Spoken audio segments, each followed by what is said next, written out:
Bienvenidos amigos a nuestra nueva reunión en la donde trataremos de presentar nuestra segunda cápsula de apoyo para el trabajo que están haciendo ustedes en forma virtual. Recuérdense que estas cápsulas que su servidor trata de incorporarles, obviamente no pueden incluir todos los elementos de la clase por razones de tiempo. Básicamente lo que tratamos es darles una orientación general sobre algunos de los elementos que son importantes a fin que los ayuden a orientar el trabajo que se realiza directamente en las lecturas, en los laboratorios, en las discusiones que están ustedes iniciando apropiadamente. De esa forma vamos a empezar con nuestra segunda cápsula. Y ustedes recuerdan que la primera la terminamos precisamente discutiendo qué era lo que sucedía en el entorno de la economía internacional. Y nos dimos cuenta que en esencia, cuando estamos hablando de economía internacional, hay dos grandes fuerzas que actualmente tienen una correlación muy significativa. Uno es toda la parte que corresponde al comercio internacional, al trasiego de mercancías, en general el trasiego de bienes y de servicios, pero también hay una parte importantísima que se refiere al intercambio de capitales. Y aquí, tanto en el de mercancías como en el de capitales, juega un papel fundamental del tipo de cambio. Esta cápsula y la siguiente que viene se referirá en términos generales, y advierto, muy generales, a algunos de los fundamentos que se han utilizado históricamente y que algunos todavía son completamente válidos para explicar cuáles son las motivaciones para que haya comercio internacional y de alguna forma por qué hay una discusión filosófica en torno a muchos de ellos. Entonces, iniciamos de una vez con este planteamiento.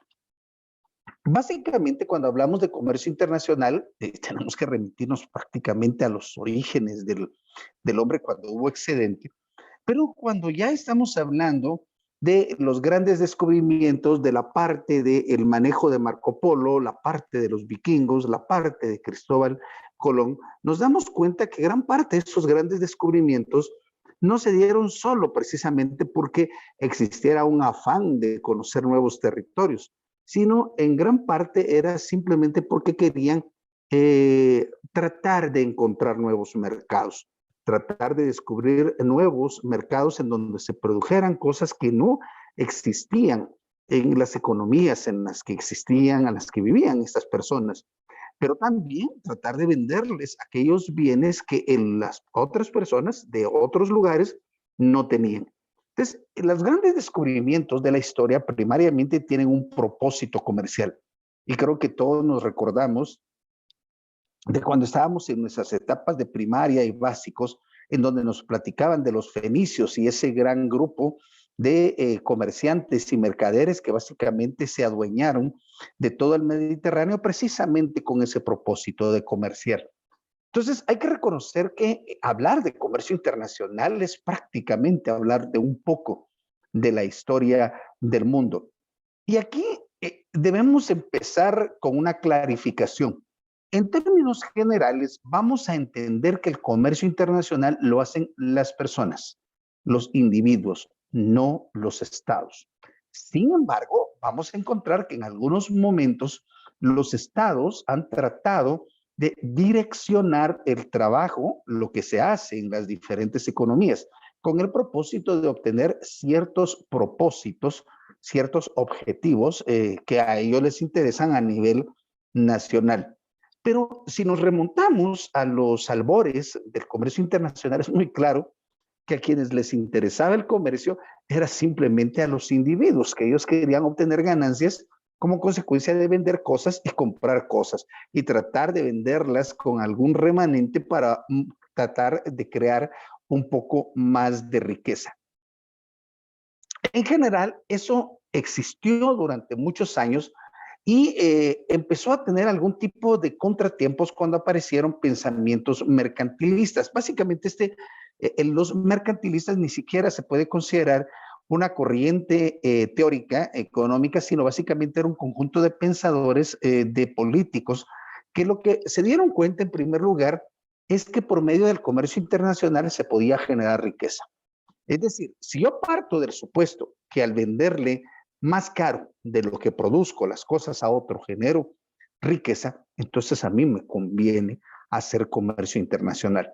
Sin embargo, el pensamiento mercantilista partía de un supuesto, que el comercio es un juego de suma cero. Y eso es fácilmente y es muy claro identificar. Si yo estoy ganando con el comercio internacional, quiere decir que el otro está perdiendo. Eso obviamente en el mundo actual sabemos que no es correcto. Pero el pensamiento mercantilista tenía un razonamiento más allá. Debido a que durante su fundamento y el funcionamiento de los grandes modelos mercantilistas, toda la comercialización se pagaba con oro, eso quería decir que el hecho que yo vendiera más caro de lo que compraba implicaba para el Estado la acumulación de oro. Y desde allí, bueno, hay otros eventos, por supuesto, no vamos a tener tiempo para discutirlos todos, pero desde allí entonces nos empezamos a dar cuenta que hay una equivalencia de la riqueza con oro. Y entonces, ¿qué fue lo que hicieron los grupos mercantilistas? Tratar de promover a los comerciantes como un sector económico importante y que estos se dedicaran a comercializar los productos con el propósito de vender más caro de lo que se obtenía y obtener oro. Obviamente había una motivación para vender aquello en lo que éramos buenos, pero no tanto como una orientación económica, sino tratando simplemente de vender más caro de lo que se producía. Obviamente, aquí sí hay un fuerte direccionamiento del aparato público. El aparato público empieza a crear condiciones para favorecer a los exportadores, para los que vendían al resto del mundo, empezaron a promover el comercio internacional y por supuesto restringían las importaciones. Bueno, ¿y por qué iban a restringir las importaciones? Simplemente porque entendían que cuando hubieran importaciones les íbamos a pagar con oro, lo que implicaba restar esa riqueza. Obviamente, en esta etapa se adoptan subsidios a las exportaciones, criterios de política económica que favorecen a los exportadores, se le establecen aranceles a las importaciones, bueno, con la excepción de las materias primas, simplemente con el propósito de promover esas condiciones. Algunos de ustedes les puede parecer que esto, de alguna forma, parecen ser algunas decisiones de política comercial actual. Lo platicaremos más adelante cuando nos refiramos concretamente a la política comercial que utilizan los estados actualmente. Pero en este momento estamos simplemente describiendo un conjunto de decisiones que adoptaron algunos especialistas que se dedicaban al gobierno de los países y que lo que pretendían era la acumulación de oro. Ahora bien, todo parecía caminar razonablemente bien, pero los principios mercantilistas olvidaban un elemento. Y uno de los primeros autores que lo hizo o lo hizo referencia clara fue David Hume, cuando empiezan a aparecer los economistas clásicos, y lo que estableció es que si yo acumulaba grandes cantidades de oro, lo que iba a provocar es inflación. Hay varios autores a la par, pero algunos le atribuyen a David Hume la teoría cuantitativa del dinero. Hay algunos que lo atribuyen a unos otros autores, pero básicamente lo que decía, lo que dice la teoría cuantitativa del dinero es que dado que estamos utilizando el patrón oro, si nosotros lo que hacemos es que tenemos respaldo en oro el dinero que estamos utilizando, entonces si hay mucho dinero dentro de la economía, perdón, mucho oro dentro de la economía, quiere decir que vamos a crear mucho dinero. Y en consecuencia, si creamos más dinero del necesario, estaremos provocando inflación.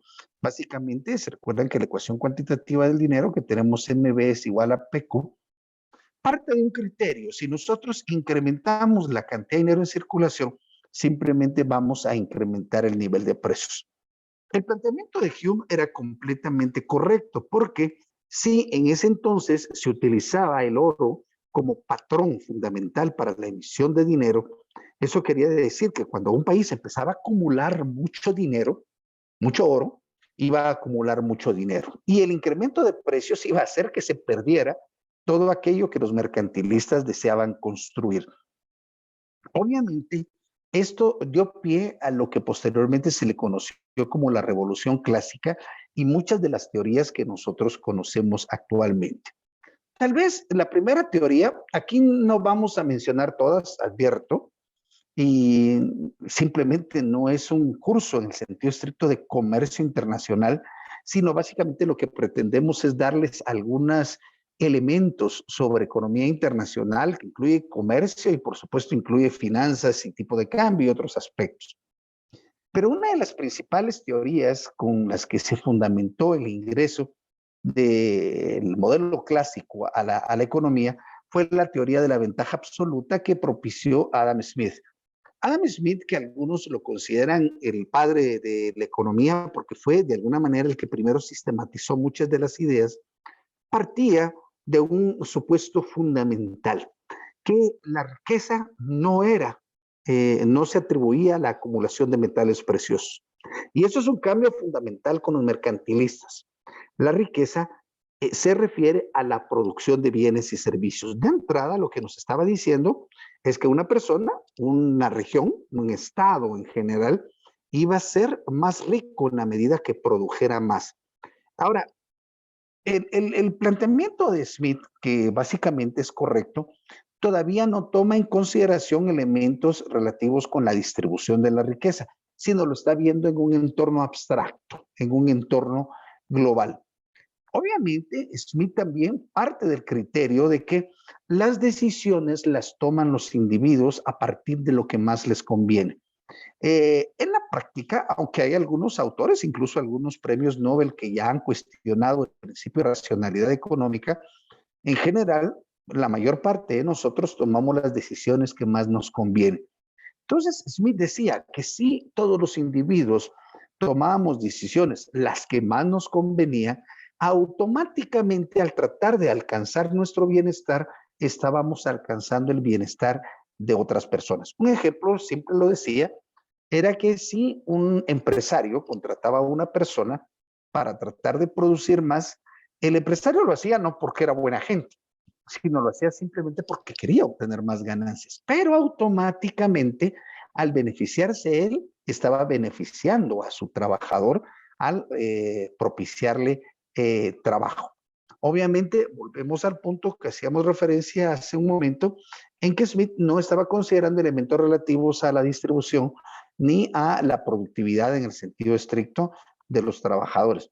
Simplemente estamos diciendo de que si todo funciona de acuerdo a lo que las personas quieren obtener, entonces no hay necesidad de que intervenga el Estado. Los individuos van a tomar las mejores decisiones. Ahora bien, en ese entonces, recordemos, en la época que estaba Smith, básicamente la actividad económica primaria era la agricultura.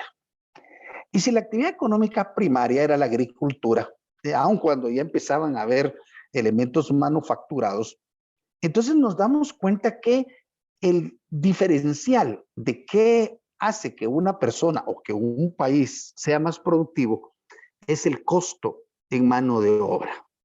¿Por qué? Porque básicamente se asume que las herramientas y la tecnología que se va a utilizar en el proceso son similares.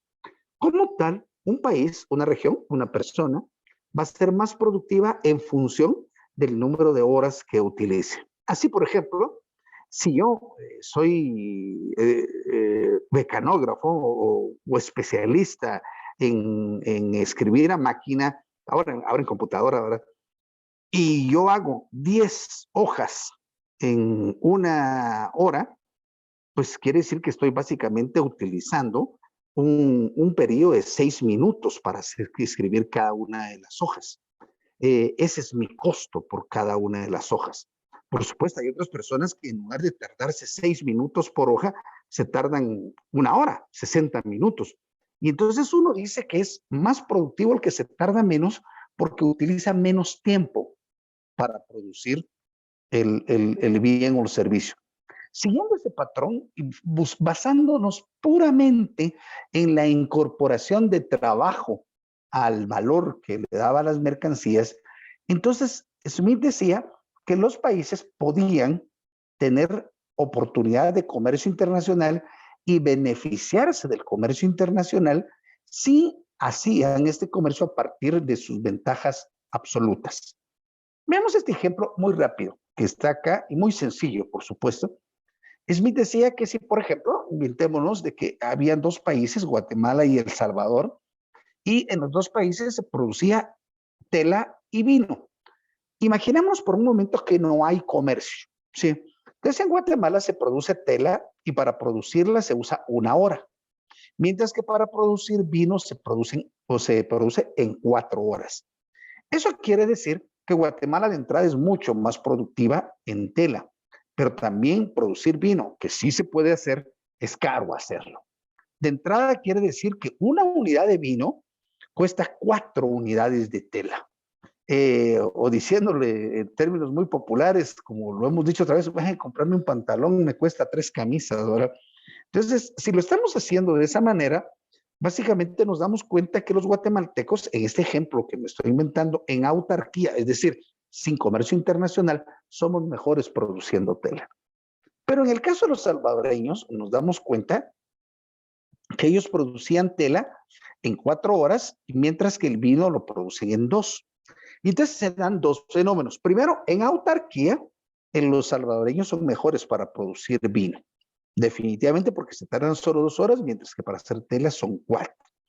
Y entonces quiere decir que a los salvadoreños les conviene más producir vino simplemente por el hecho que la tela les sale más cara.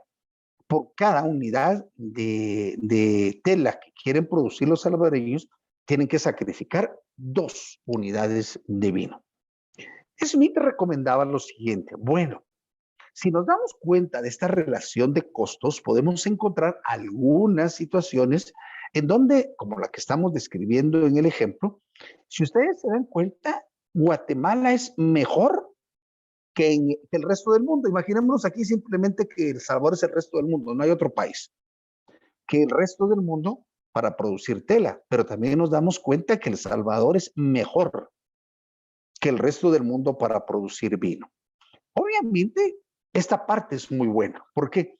Porque si los dos son buenos en algo, la teoría de la ventaja absoluta lo que me dice es simple: pues que produzcan lo que más les conviene, lo que son mejores, aquello en lo que son mejores que los demás. Y aquí, por ejemplo, nos damos cuenta que los guatemaltecos, obviamente, dado que ellos miren, cambiarían 1 unidad de vino por 4 de tela. Pero eso quiere decir que ellos podrían cambiarla siempre y cuando el costo les salga menor a 4. Perdón, vamos de regreso. Le salga menor a 4. Mientras el caso de los salvadoreños, ustedes se dan cuenta que para producir 1 unidad de tela tiene que sacrificar 2 de vino. Eso quiere decir que si producen 1 unidad de vino, les convendría hacer la comercialización si obtienen más de 2 unidades. Imaginémonos muy hipotéticamente de que el precio internacional fuera 3 para los dos bienes. No estamos discutiendo que a uno le conviene y que a otro le conviene, no estamos discutiendo eso. Solo estamos diciendo que imaginémonos hipotéticamente que ese fuera el precio. Eso quiere decir que en el comercio internacional, ustedes se darían cuenta que para los guatemaltecos, 1 unidad de tela ahora significaría 1 unidad de vino. Igual pasa con el caso del Salvador, en donde tendríamos 1 unidad de vino, 1 unidad de tela. Por supuesto, los dos países ganaron. Uno gana un poquito más que el otro. Pero entonces, bajo este punto, los países se estarían dedicando a la producción de aquellos bienes en lo que definitivamente son mejores que todos los demás. Ahora bien, eso estaba pues razonablemente bien. Pero ¿qué pasa si nos encontramos con un escenario en donde, por ejemplo, como lo que tengo aquí que me inventé, imagínense ustedes que Guatemala produce tela en 2 horas y vino en 4 horas, el ejemplo que teníamos. Pero El Salvador, en lugar de lo que teníamos antes, produce tela en 4 horas y vino en 6 horas. Y entonces lo que nos damos cuenta es que Guatemala es mejor que El Salvador en la producción de los dos bienes. Bajo el entorno de la ventaja absoluta, simplemente Guatemala no tendría por qué comercializar con El Salvador y tendría que producir los dos bienes. Eso quiere decir que bajo el entorno de la ventaja absoluta no debiera haber comercio internacional. Ahora, hay que dejar claro en esto: si ustedes denotan, yo puedo encontrar de que Guatemala, miren, sacrifica para producir una unidad de vino, sacrifica 2 unidades de tela. Mientras que en El Salvador, miren ustedes, simplemente una unidad de vino me permite producir 1.5 unidades de tela. Eso quiere decir que técnicamente el sacrificio de El Salvador es más chico en términos de vino que Guatemala internamente. Como tal, deja la opción para que pueda haber comercio internacional en aquellos bienes en donde el país es relativamente mejor. Si ustedes se dan cuenta, en Guatemala, una unidad de tela es básicamente el equivalente a 0.5 unidades de vino. Diciéndolo al revés, por cada unidad de tela yo puedo obtener 2 unidades de vino. Pero en El Salvador, por cada unidad de tela, yo puedo obtener 0.67 unidades de vino. Eso quiere decir que el sacrificio es menor y puede haber la posibilidad de un intercambio. Pero bajo el teorema de la ventaja absoluta, eso ya no se puede. Eso quiere decir que tenemos que pasar a otra teoría que posteriormente formuló otro de los grandes economistas clásicos, lo hemos escuchado, que es David Ricardo. David Ricardo, en esencia, mantuvo la teoría del valor-trabajo, es decir, de que el fundamento de la producción estaba en términos del número de horas de trabajo que se incorporaba en el proceso, y le incorporó algunos elementos que, aunque estaban implícitos en la teoría de Smith, probablemente no estaban tan claramente definidos. Algunos de ellos son, por ejemplo, que la movilidad de factores es similar entre los países, es decir, los países no van a tomar decisiones en función de aquel factor que sea más abundante, sino solo en función de la productividad. También no hay movilidad de factores. No sería como era en Guatemala, que tenemos una migración espantosa hacia el resto del mundo. Tampoco la tecnología se mueve con mucha velocidad, por lo que es similar entre los países. Los factores de producción son igualmente productivos en cualquier país, y si hay comercio internacional, los costes de transporte son cero, despreciables o iguales. Ahora, ¿qué es lo que vimos en el anterior cuadro?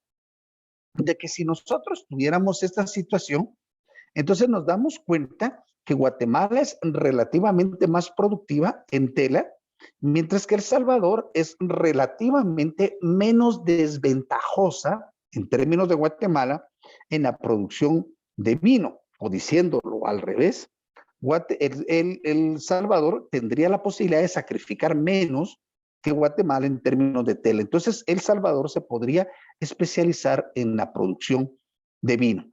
Obviamente, aquí volvemos a lo que dijimos anteriormente. Estamos simplemente describiendo algunos de los fundamentos que da pie al comercio internacional. No estamos discutiendo que un país se ve beneficiado, que un país está tomando más ventajas del comercio internacional, porque ustedes van a encontrar dentro de sus múltiples lecturas muchas que hacen referencia a la distribución inapropiada del comercio internacional, al empobrecimiento relativo de los países periféricos con respecto a los países centro, etcétera. No es que no sean importantes, no es que no sean verdaderas, simplemente es que no nos interesan en este momento. Estamos hablando simplemente de aquello que nos da pie. Ahora, veamos este punto. Aunque no hemos avanzado mucho como para empezar a discutir el caso de Guatemala, si nos diéramos cuenta sobre este particular, de entrada, ya en términos reales, lo que nos vamos a dar cuenta es que en Guatemala prácticamente no tenemos ventajas absolutas en términos de ningún producto en el mundo. Probablemente tenemos una ventaja que hay que evaluar apropiadamente en términos de la producción de cardamomo. Pero en la mayor parte de productos no somos tan buenos para producir que el mundo completo. Pero somos razonablemente buenos. No tan buenos, pero somos razonablemente buenos. Y entonces, quiere decir que en algunos de los elementos, si nos basáramos enteramente en la ventaja comparativa, lo que estamos haciendo simplemente es explotar y exportar aquellos bienes en los que somos razonablemente buenos. en aquellos que producimos a un costo menor. Aunque en Guatemala no vamos a hablar que solo es el factor trabajo, sí es muy determinante. Muy bien. Estas dos teorías son las teorías fundamentales. Sin embargo, en la siguiente cápsula tendremos la oportunidad de platicar algunas otras teorías que le dan pie a continuar con el comercio internacional. Por lo pronto, ha sido un gusto y nos vemos en la siguiente cápsula.